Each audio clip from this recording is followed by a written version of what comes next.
resenting what he saw as an inexcusable insult to his elder brother. Zahir's lean, strong hands clenched into fists. "Here," he repeated in thunderous disbelief. "Sapphire is filming here in Maraban. Wakil told me." His brother told him, referring to one of Zahir's former bodyguards. He couldn't believe his eyes when he recognized her. It's lucky that our father refused to announce your marriage to our people.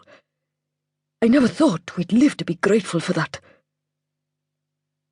Zahir was stunned at the idea that his ex-wife could have dared to set a single foot within the borders of his country.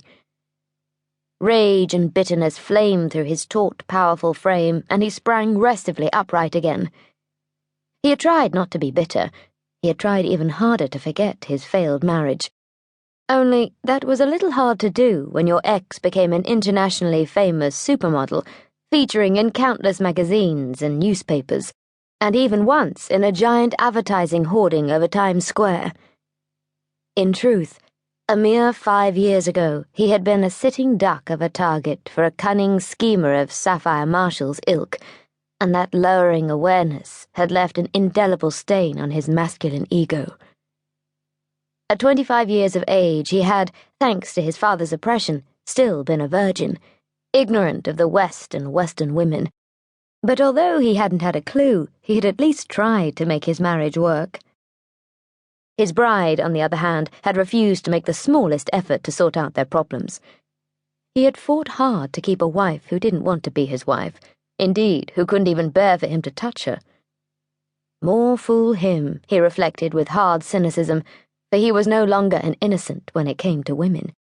The explanation for Sapphire's extraordinary behavior had become clear as crystal to him once he shed his idealistic assumptions about his wife's honor. His bride had only married him because he was wealthy beyond avarice and a prince, not because she cared about him. Unpardonably, her goal in marrying him had simply been the rich payoff that would follow their divorce. He had married a woman with all the heart of a cash register, and she had not only ripped him off, but also got away scot-free, while he had paid in spades. At that reflection, his even white teeth ground together, tiny gold flames igniting in his fierce eyes. If only he had been dealing with her in the present as a male who now knew the score, he would have known exactly how to handle her. "I'm sorry, Zahir," Akram muttered in the seething silence, ill at ease with the rare dark fury that had flared in his brother's face. "I thought you had a right to know that she'd had the cheek to come here." "It's 5 years since I divorced her," Zahir pointed out harshly, his lean, strong face impassive. "Why should I care what she does?" "Because she's an embarrassment," Akram rushed to declare. "Imagine how you would feel if the media found out she was once your wife. She must be shameless and without conscience to come to Maraban to make her stupid commercial."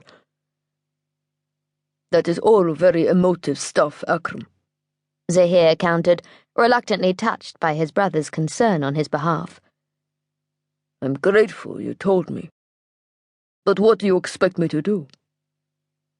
"Throw her and her film crew out of Maraban," his brother told him instantly. "You are still young and impetuous, my brother," Zahir replied dryly. "The paparazzi follow my ex-wife everywhere she goes.